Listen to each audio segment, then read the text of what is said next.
Selamat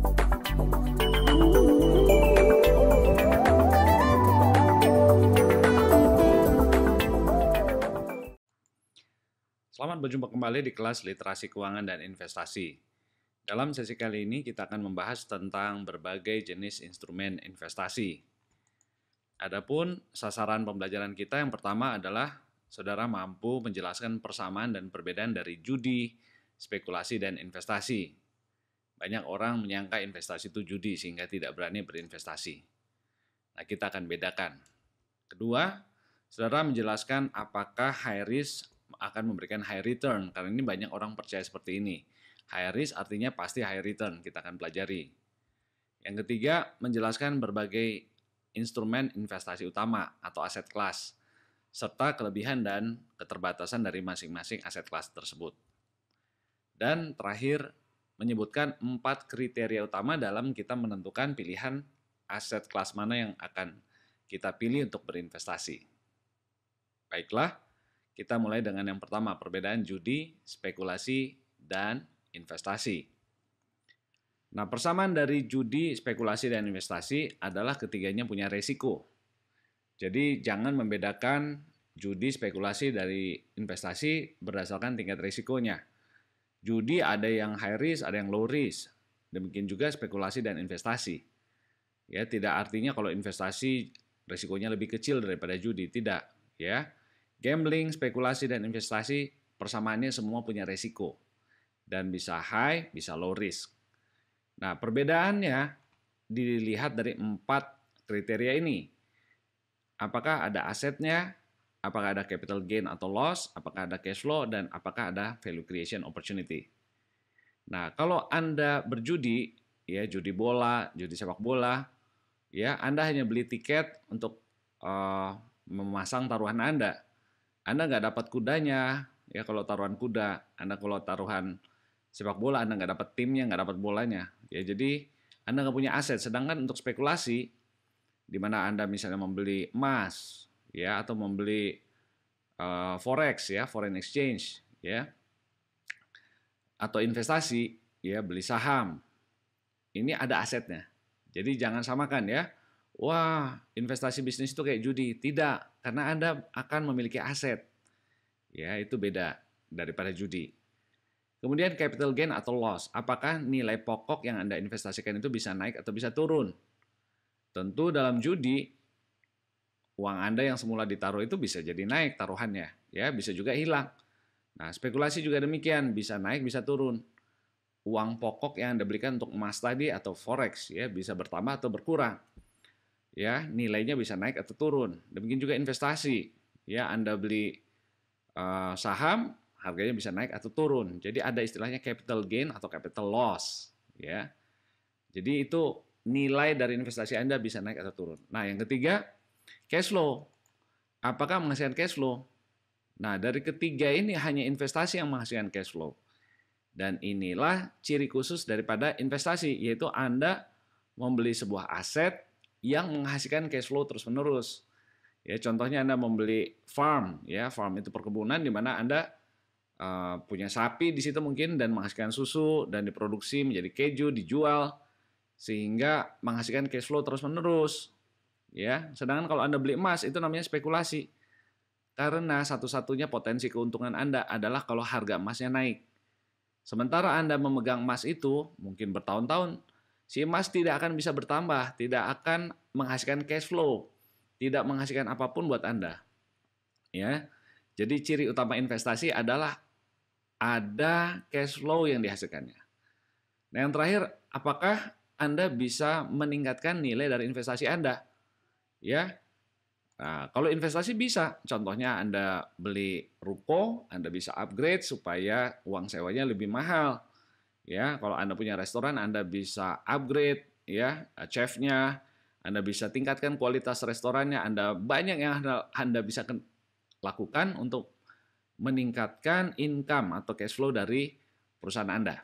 Ya, sedangkan kalau Anda beli emas, tidak ada yang bisa Anda lakukan selain berharap harganya naik.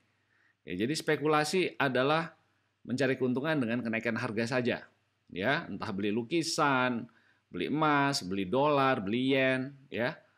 Tapi kalau Anda investasi, Anda mengharapkan keuntungan pertama tentu dari capital gain bisa naik, dan kedua ada cash flow-nya, penghasilan terus-menerus, dan yang ketiga Anda bisa tingkatkan capital gain-nya itu kalau melakukan sesuatu Anda bisa kendalikan, you have control over your investment. Ya. Baik, itu yang pertama. Nah, bagian kedua saya akan menjelaskan risk and expected return. Ini kayaknya karena banyak sekali orang mengatakan high risk, high return, high risk, high return. Dan saya melakukan kesalahan besar karena hal ini, karena saya lupa bahwa bukan seperti itu maksudnya ya. Tapi high risk akan menghasilkan high expected return. Ya, jadi ada kata expected return, sesuatu yang boleh kita harapkan tapi belum tentu terjadi, itu namanya ekspektasi. Saya berikan ilustrasi. Contoh, ada sekelompok orang masuk ke sebuah ruangan, ya.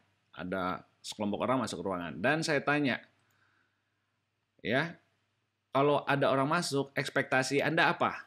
Apakah yang masuk ini laki-laki atau perempuan? Misalnya pertanyaan gitu ya.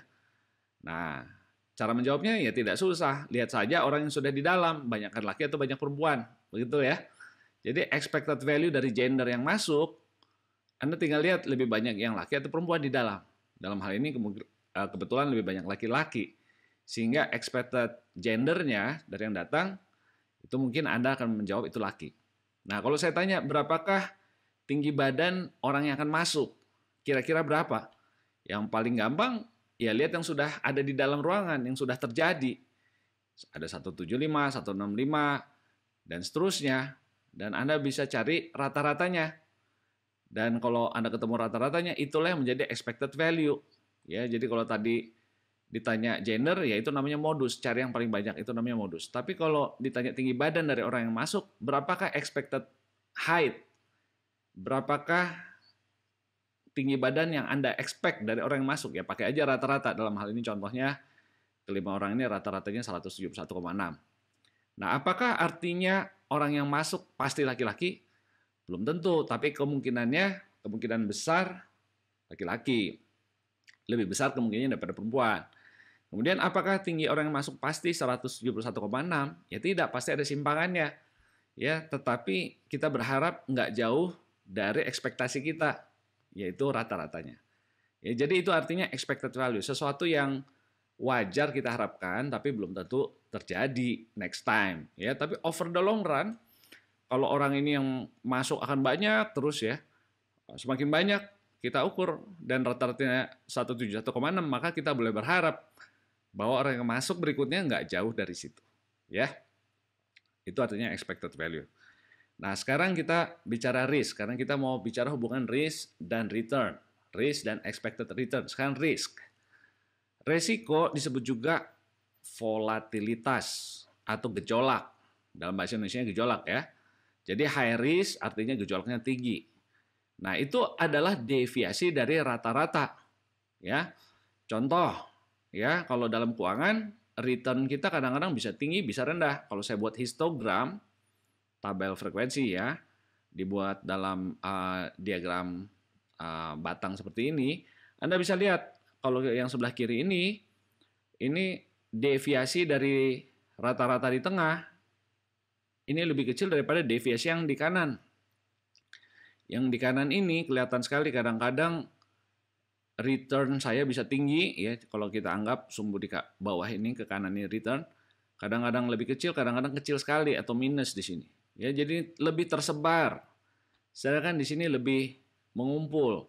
Simpangannya dari rata-rata nggak jauh kalau yang kiri. Sedangkan yang kanan ini sangat tersebar ya.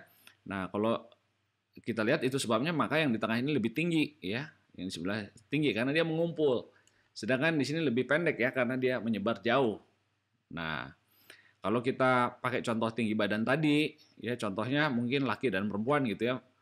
Kalau misalnya yang kiri perempuan, artinya yang perempuan ini deviasinya kecil, ya sudah lumayan ketebak lah, tingginya nggak akan jauh dari tengahnya gitu, dari rata-rata. Dan kalau misalnya yang ini adalah gambaran histogram yang pria, maka kita bilang yang laki-laki ini simpangannya besar, ya jauh dari tengah, dari rata-rata. Nah, kalau dalam keuangan kita pakai biasanya return berapa persen.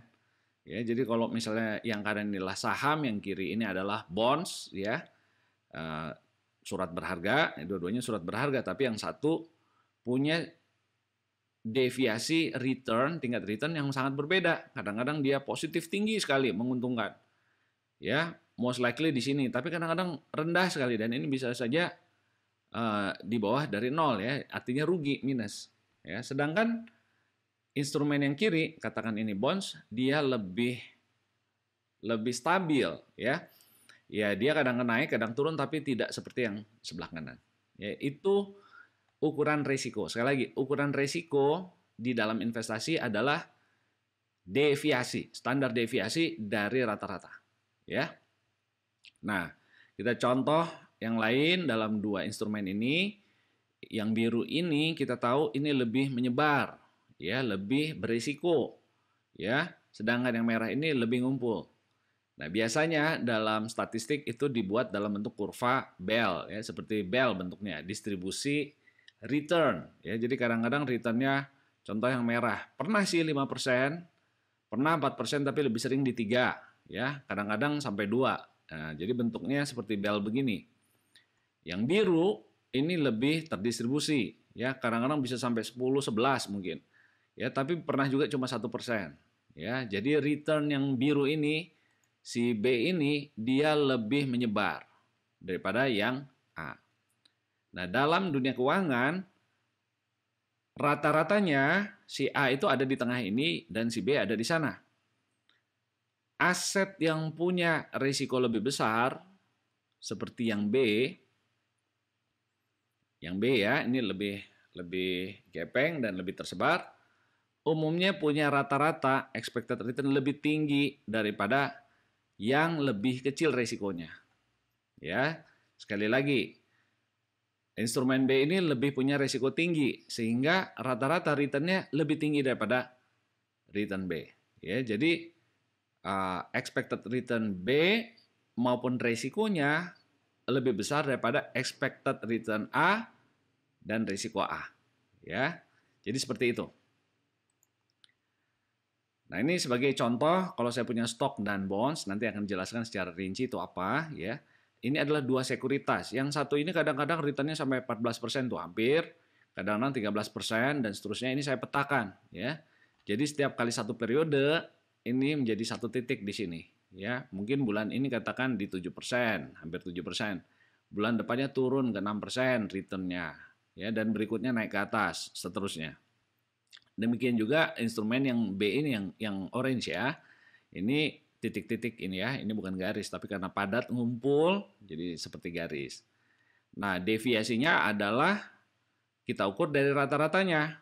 Nah, expected return atau rata-rata instrumen yang ini, yang X ini adalah 9,07%. Sementara si Y ini 4,7%, ya. Nah, ini wajar karena simpangannya juga lebih besar, ya, dan rata-ratanya lebih tinggi. Kenapa demikian? Karena kalau orang mengambil risiko lebih tinggi, tapi rata-ratanya lebih tinggi, nggak lebih tinggi, maka orang nggak mau ya memegang instrumen investasi itu. Ya, jadi seperti itu. Nah, bagaimana cara kita mengukur deviasinya? Yaitu kita lihat setiap titik. Contoh, return yang di X1 ini titik nomor 1, ini 12%, kita lihat selisihnya dari rata-ratanya. X1 dikurangi X kan ada jaraknya.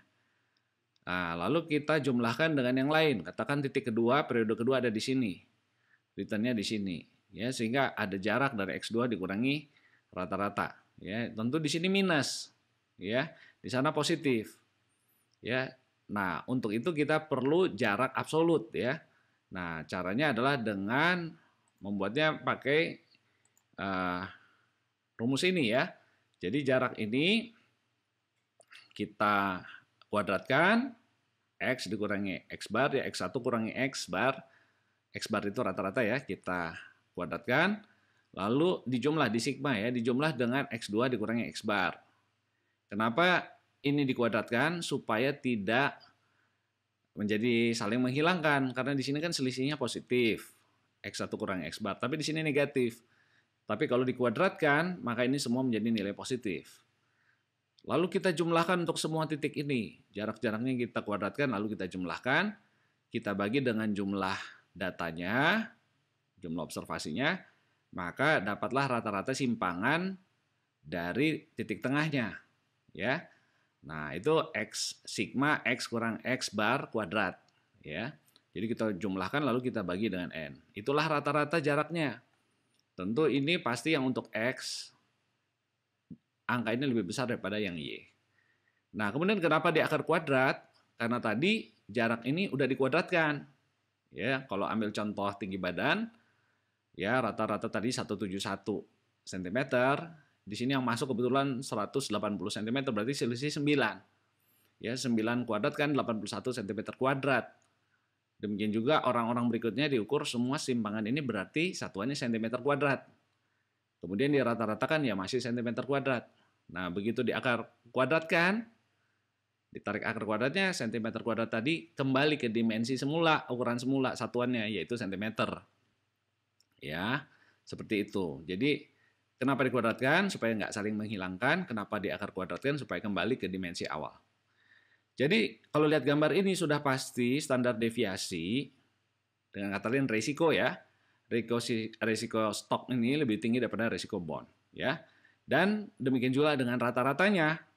Ya, karena resiko si biru ini lebih besar daripada yang orange, maka umumnya dia akan memberikan rata-rata juga yang lebih tinggi. Ya, high risk, high expected return. High risk, high expected return. Karena kalau nggak demikian, nggak ada yang mau membeli X ini. Ya, jadi memang hukumnya dalam keuangan seperti itu. High risk, high expected return. Orang yang mengambil risiko lebih besar akan mendapatkan rata-rata keuntungan lebih tinggi. Nah, kenapa banyak yang keliru? Ya, contohnya bilang high risk, high return. Kata expected ini dihapus. High risk, high return gitu ya. Itu memberikan kesan seolah-olah gini, kalau saya beli saham yang biru, maka besok saya pasti dapat hasil lebih bagus daripada beli yang Y, karena rata-rata kan lebih baik returnnya. Ya, belum tentu besok. Ya, ini namanya juga rata-rata. Harus banyak titiknya. Ya, kalau Anda cuma satu kali ya bisa kebetulan dapat yang atas. Atau dapat yang bawah sekali. Ya, jadi nggak harus dapat yang di rata-rata.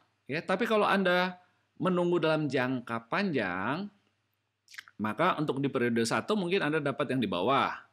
Atau yang di sinilah ya. Ini X1 kan, periode 1 di sini returnnya dapat 12. Periode 2 Anda dapat 4,5, agak kecil. Periode ketiga Anda dapat cuma 2,5, kecil ya. Tapi over the long run, ya dalam jangka panjang, Anda akan punya titik-titik yang akhirnya rata-ratanya di tengah. Ya, jadi jangan bayangkan kalau Anda beli instrumen investasi yang high risk, risiko tinggi, maka udah pasti returnnya tinggi. Tidak, ya. In the long run, Anda akan dapat rata-rata lebih tinggi, high expected return. Nah, ya contohnya kayak orang tadi, kalau rata-rata kelas tertentu yang masuk orang-orangnya tinggi-tinggi, orang yang masuk berikutnya belum tentu setinggi itu. Ya, tapi dalam jangka panjang rata-rata kelas tersebut akan lebih tinggi dibanding kelas lain, misalnya yang orang-orangnya rata-rata tingginya lebih pendek gitu ya, lebih pendek. Jadi dengan demikian tidak artinya high risk itu pasti high return, tapi high expected return ya. Demikian juga waktu beli yang ini, kan ini lower risk. Apakah artinya kalau saya beli ini udah pasti returnnya jelek? Tidak, ya. Kalau dibeli berkali-kali ya, kita beli satu instrumen lalu kita keep dan kita hitung berkali-kali, mungkin periode pertama Anda dapat di sini, terus periode kedua di atas sana, tapi rata-ratanya memang lebih rendah daripada instrumen yang biru ini. Ya, karena simpangannya juga lebih kecil, resikonya lebih kecil. Nah, sekarang kita coba memahaminya dengan visualisasi yang hampir sama ya, tapi dengan membandingkan langsung dalam chart yang banyak digunakan oleh orang-orang yang bergerak di keuangan ya. Nah, coba kita bayangkan ada 4 instrumen, instrumen yang pertama, kedua, ketiga, keempat, masing-masing dengan expected return yang berbeda dan risiko yang berbeda. Nah, kita lihat di sini instrumen keempat ini variasinya atau simpangannya dari titik rata-ratanya ini sangat besar ya, kadang di bawah, kadang di atas. Makanya risiko dia lebih besar daripada instrumen ketiga. ya, yang simpangannya lebih kecil. Ya, dan yang kedua juga lebih kecil lagi, dan yang satu yang paling kecil simpangannya. Dengan kata lain, resiko satu lebih kecil daripada yang dua, lebih kecil daripada yang tiga, dan lebih kecil daripada yang keempat. Sehingga kalau ini sumber resiko, instrumen satu ditaruh yang kiri, ini lebih besar resikonya, lebih besar, dan ini paling besar resikonya. Oke? Nah, tadi telah disampaikan high risk, high expected return. Ya, kalau kita lihat instrumen keempat ini rata-ratanya di atas sana. Ya, yang ini agak di bawahnya. Yang ini lebih kecil lagi, dan yang instrumen pertama ini paling bawah, ya, expected return-nya. Jadi ada selisih, ya. Semakin besar resikonya, semakin tinggi expected return-nya, ya. Dan itu bisa titik-titik tengahnya ini kita hubungkan dengan sebuah garis, sehingga kita bisa melihat hubungan. Kalau resiko saya tambah besar sekian, kira-kira expected return-nya di mana? Nah, kalau misalnya di sini ya kita tinggal lihat ya, kalau resikonya sebesar yang instrumen keempat, maka expected return-nya sekian persen. Ya, kalau seperti yang ketiga berapa persen? Ya, kalau di antara 3 dan 4 ya mungkin di sini ya resikonya tinggal lihat ke kiri, berapakah expected return-nya ya. Ini yang disebut hubungan antara risiko dengan expected return ya. Nah, sekali lagi ingat, bukan lantas artinya kalau beli yang instrumen keempat ini Anda pasti langsung ya periode depan atau bulan depan dapat hasil yang lebih bagus daripada yang ini, nggak begitu. Ya, karena Anda bisa dapat di atas atau di bawah sekali. Contoh, saya kebetulan dapat di poin A nih, lagi jelek ya. Saya beli instrumen keempat, dapat return di bawah ini. Dan saya juga punya instrumen yang pertama, saya beli juga. Ya, mungkin ini saham ke-1, ke-2, ke-3, 4. Nah, saham yang ke-1 ini mungkin lebih nggak terlalu beresiko, karena dia muter-muter di situ aja returnnya. Nah, kebetulan dia dapat di titik B ini. Ya, jadi returnnya kebetulan lebih tinggi daripada si A. Nah, kita lihat return si B, ya, instrumen satu ini lebih tinggi daripada yang keempat, padahal risikonya lebih kecil. Ya bisa saja terjadi demikian, tapi dalam jangka panjang, kalau saya beli yang instrumen ini, saya akan dapat di tengah-tengahnya ini, di sini nih. Sedangkan kalau beli instrumen yang keempat, saya akan dapat hasil yang lebih baik dalam jangka panjang. Ya, karena harus berkali-kali untuk bisa dapat di tengah ini. Demikian ya. Jadi Anda harus mengerti, ya. Nah, jadi ada satu lagi nasihat katanya begini, kalau Anda masih muda, Anda perlu mengambil risiko yang lebih besar. You can afford to take higher risk. Artinya apa? Artinya, kalau Anda masih muda kan Anda punya banyak kesempatan, punya jangka panjang untuk investasi. Ya, artinya kalau Anda beli sekarang di sini, Anda diamkan dalam jangka panjang, pada akhirnya kalau Anda diamkan, ya nggak dijual belikan itu aset, ya kadang pasti Anda tidak selalu di bawah. Ada hari-hari awan berlalu, mendung berlalu, Anda akan dapat sunshine di atas ya, returnnya tinggi gitu. Sehingga rata-rata Anda akan dapat di sini. Ya. Kalau jangka panjang, makanya kalau masih muda jangan ambil yang safe karena nanti jangka panjang hanya dapat di bawah ini. Ya, masih muda tapi hanya maunya deposito aja. Ya, atau beli instrumen yang paling aman aja. Ya, artinya ya Anda kehilangan kesempatan untuk dapat expected return yang lebih tinggi karena nggak mau ambil risiko yang lebih tinggi. Ya, ingat, expected return ini dicapai kalau jangka panjang, kalau berkali-kali ya, periode sekarang, periode depan, periode tahun depan, terus berkali-kali diplot, ya Anda akhirnya akan dapat yang rata-rata yang lebih tinggi. Ya, itu artinya. Jadi kalau masih muda, pesannya jangan terlalu safe, ya beranilah sedikit ambil risiko. Ya, kalau kali ini dapat return jelek atau gagal istilahnya ya, masih ada hari depan, masih bisa dicoba. Tetapi kalau Anda sudah tua, tidak saatnya lagi untuk bertualang, nyoba-nyoba yang terlalu berisiko. Karena Anda nggak punya kesempatan untuk recover. Ya, tapi kalau Anda masih muda, Anda bisa recover. Dan sehingga dalam jangka panjang Anda akan dapat hasil yang lebih baik. Ya, itu artinya, if you are young, take higher risk. Nah, seperti itu ya. Jadi kita sudah belajar bahwa untuk mendapatkan expected return yang lebih baik, kita akan mengambil risiko yang lebih tinggi. tidak ada istilahnya mendapatkan return yang tinggi tapi nggak ada resiko. Itu nggak ada. Sekali lagi ya, saya tekankan. Untuk dapat return yang tinggi, pasti ada risiko di sana. Kalau ada orang menjanjikan kepada Anda, investasi ya, ini nggak ada risiko sama sekali, tapi returnnya lebih tinggi daripada bunga bank. Ya, itu bohong. Harusnya dia pergi aja ke bank.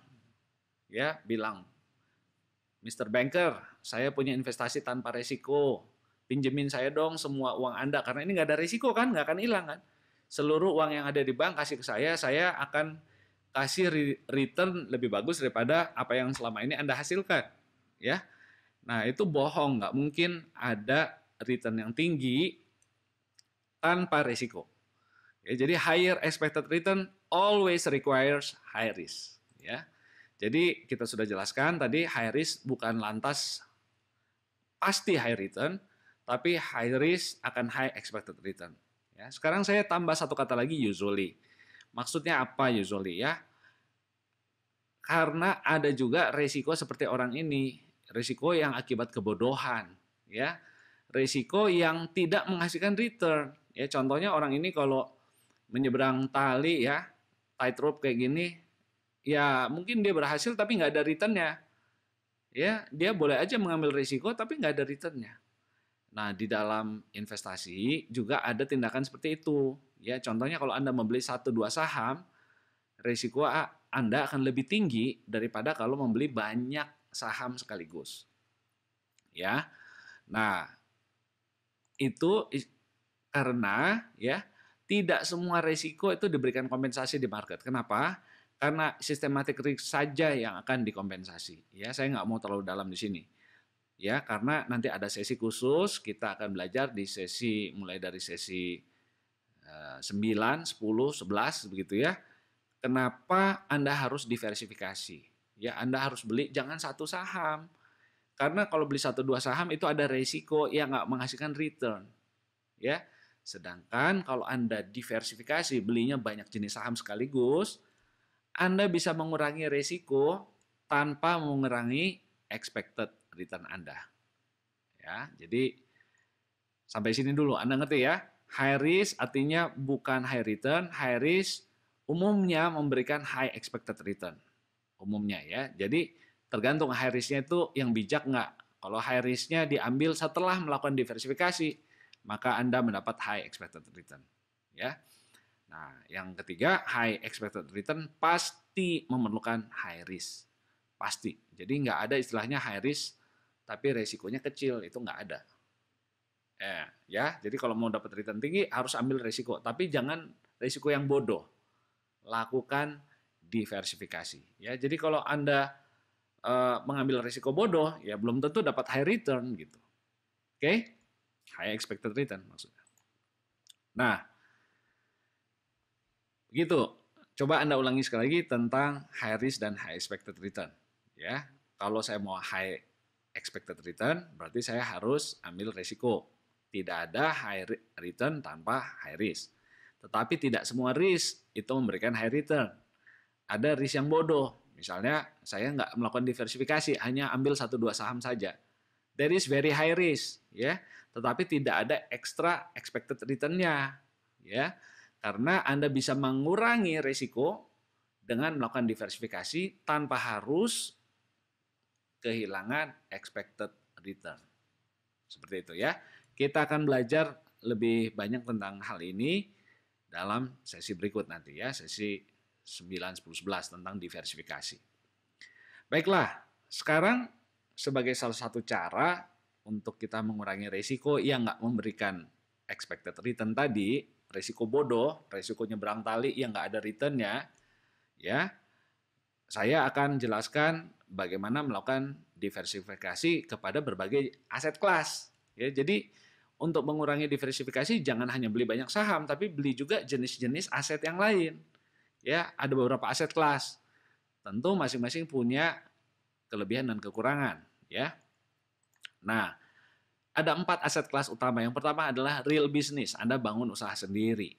Buka toko, buka restoran, buka kafe. Itu contoh real business. Yang kedua real estate, properti. Ya, bikin rumah, bikin ruko, seterusnya. Yang ketiga, securities. Ya, bukan security, keamanan ya, securities, surat berharga, saham, bonds, derivatif. Yang keempat, commodities.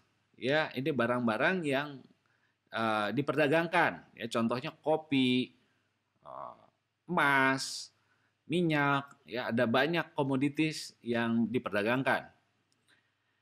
Nah, kita akan lihat karakteristik persamaan perbedaannya dari 4 karakteristik. Pertama dari likuiditasnya.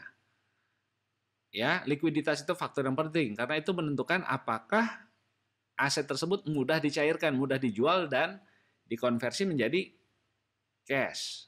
Ya, menjadi cash. Jadi kalau sebuah aset yang liquid artinya bisa dijual dengan cepat dan Anda bisa dengan mudah mendapatkan cash. Nah, yang kedua kontrol. Apakah Anda punya kendali? Ya, Anda bisa melakukan value creation, meningkatkan nilai create value terhadap aset Anda. Ya. Karena tidak semua aset bisa kita tingkatkan nilainya. Nah, yang ketiga, bagaimana dengan risk dan expected return-nya? Ya, apakah tinggi atau rendah?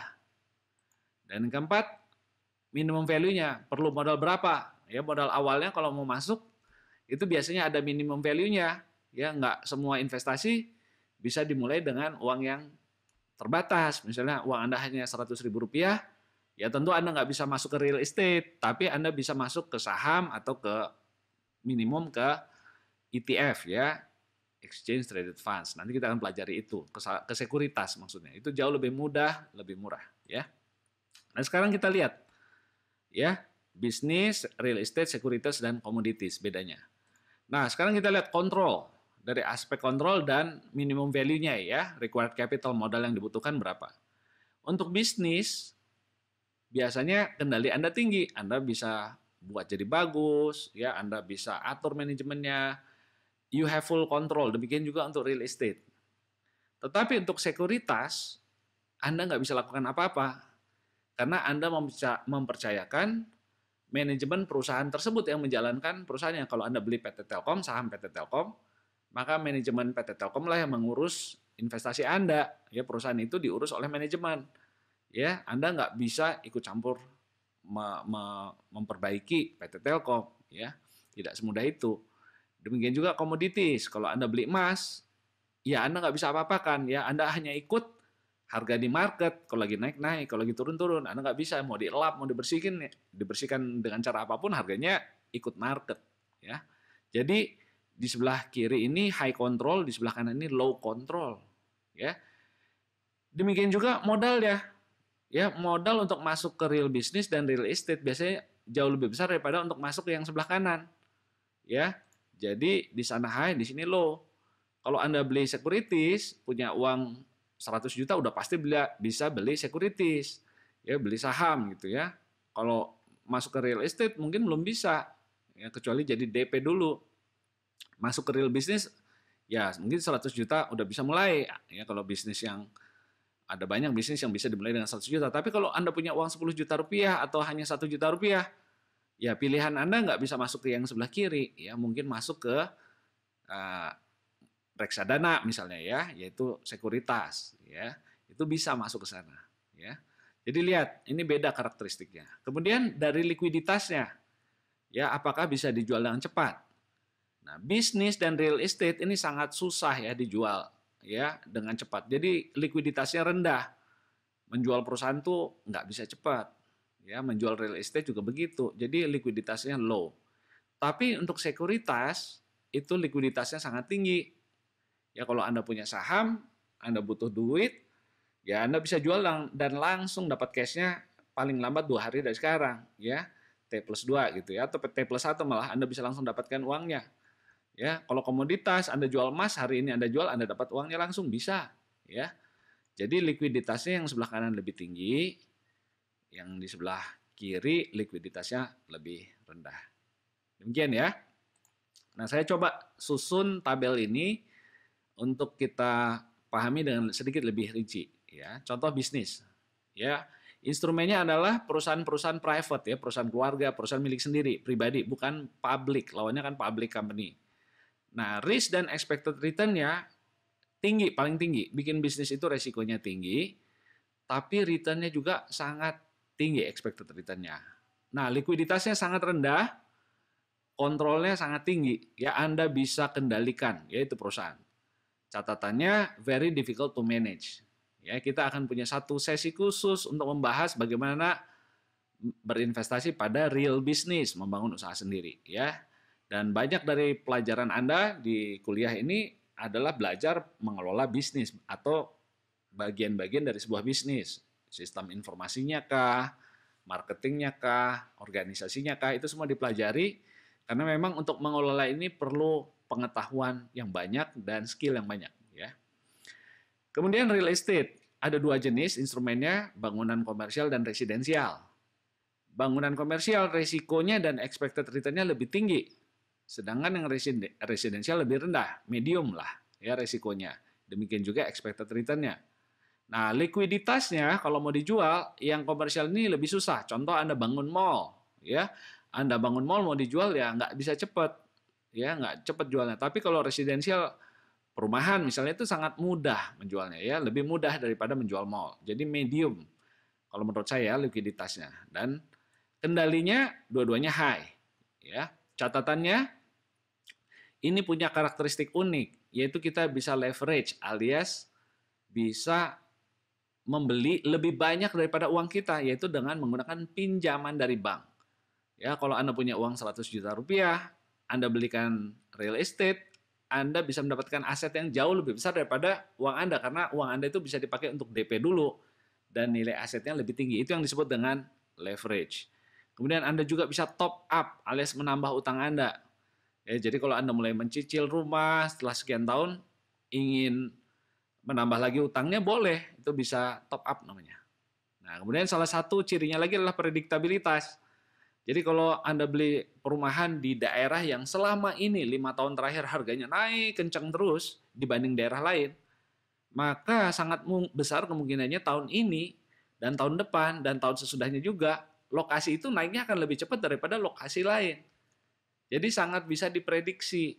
Lihat aja daerah yang lagi favorit, ya itu nggak akan hilang begitu saja bulan depan udah nggak laku, nggak begitu.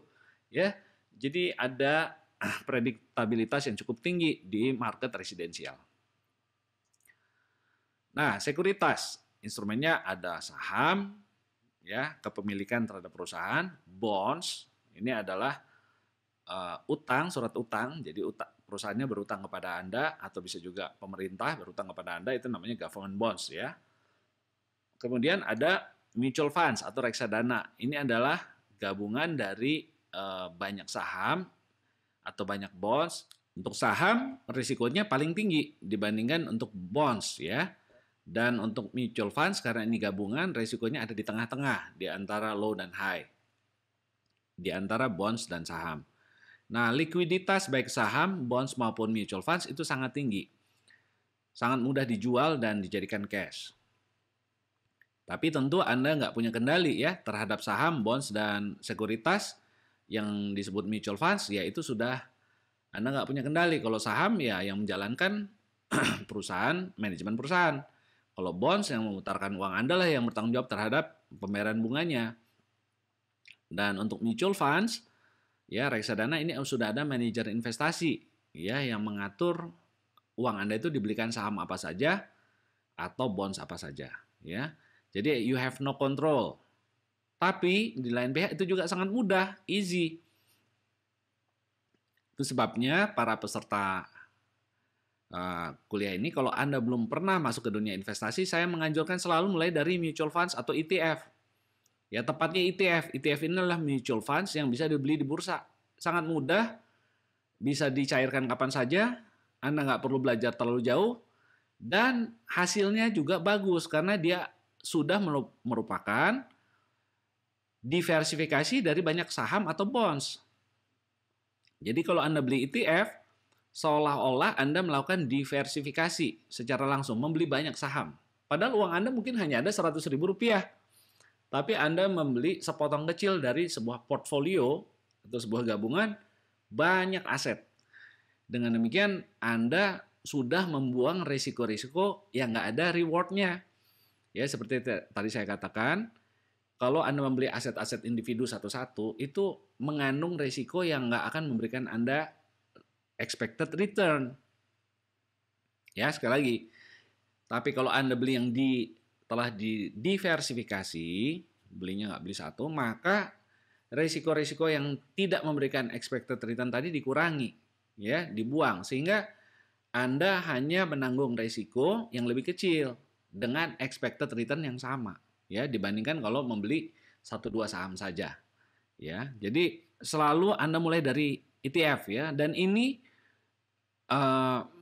modal awalnya bisa cukup hanya dengan uang 50.000 sampai 100.000 rupiah.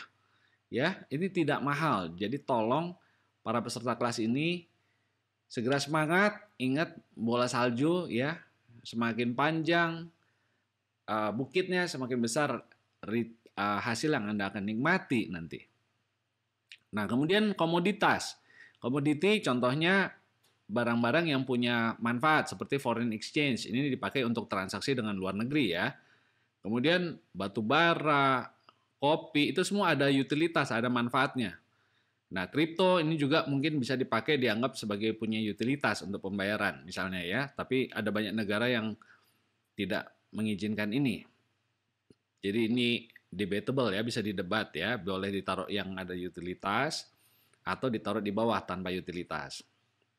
Nah, risikonya ini sangat tinggi, likuiditasnya juga tinggi, tidak ada kontrol. Nah, saya tidak menyarankan Anda masuk sama sekali ke bidang ini. Karena ini adalah spekulasi.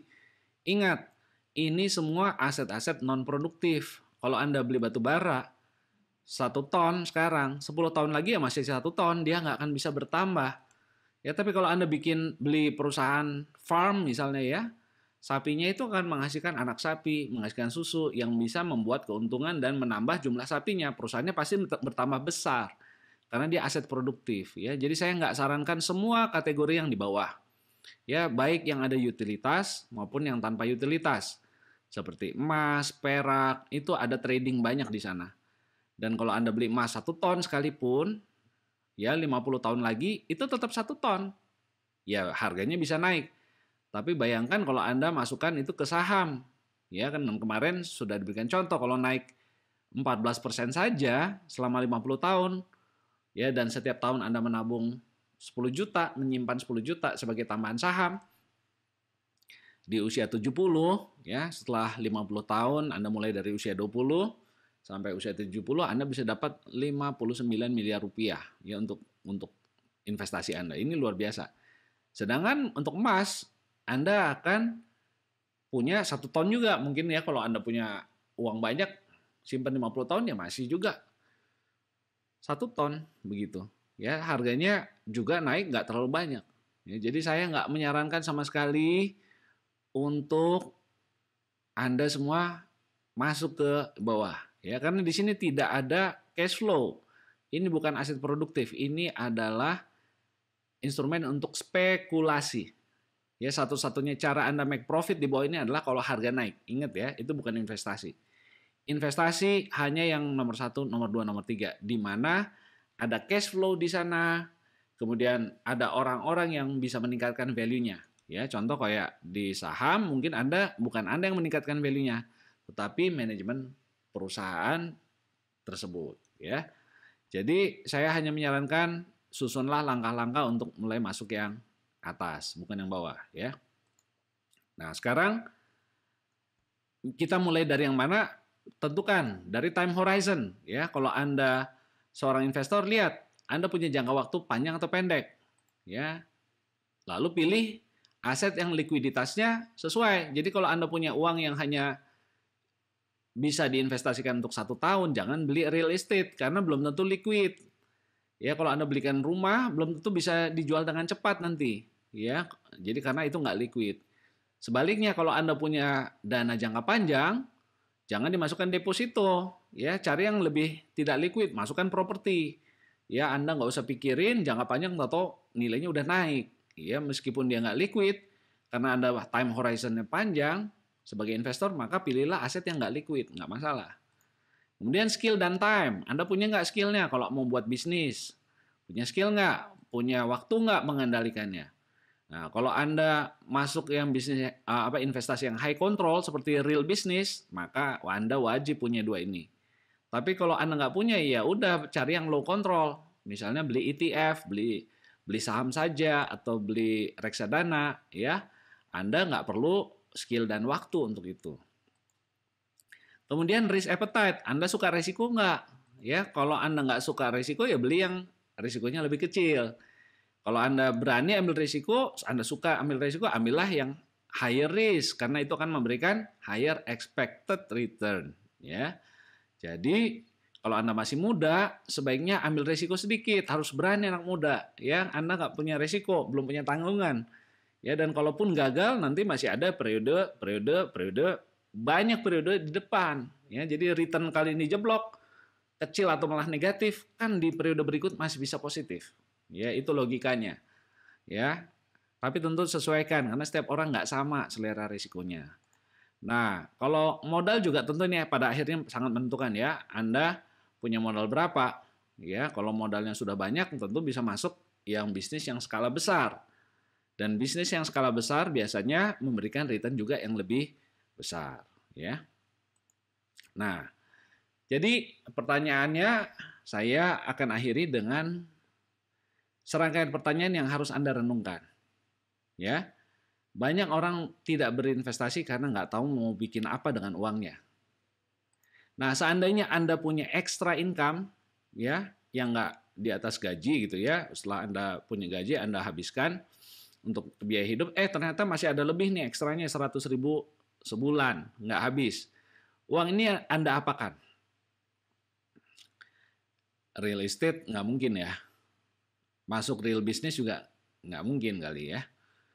Jadi satu-satunya masuk sekuritas nih. Ya mungkin. Kalau saya akan beli ETF dengan uang segini. Saya nabung terus. Nabungnya di ETF ya, bukan masuk tabungan ya. Istilah nabung menyimpan saham gitu.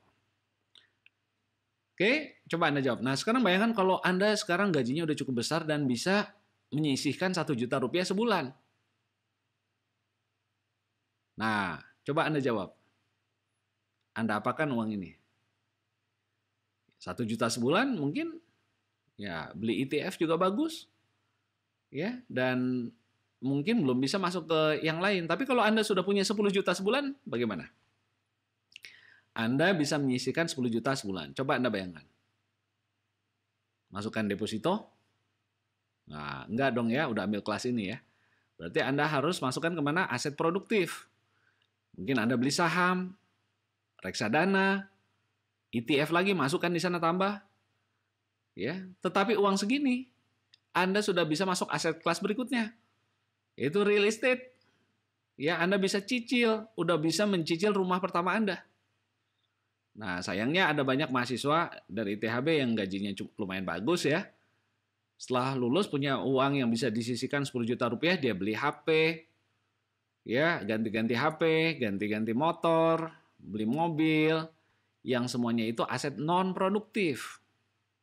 Padahal harusnya masuk ke aset produktif, ya. Nah, kalau Anda bisa menyisihkan 100 juta rupiah sebulan, nah ini makin sulit ya Anda memikirkan.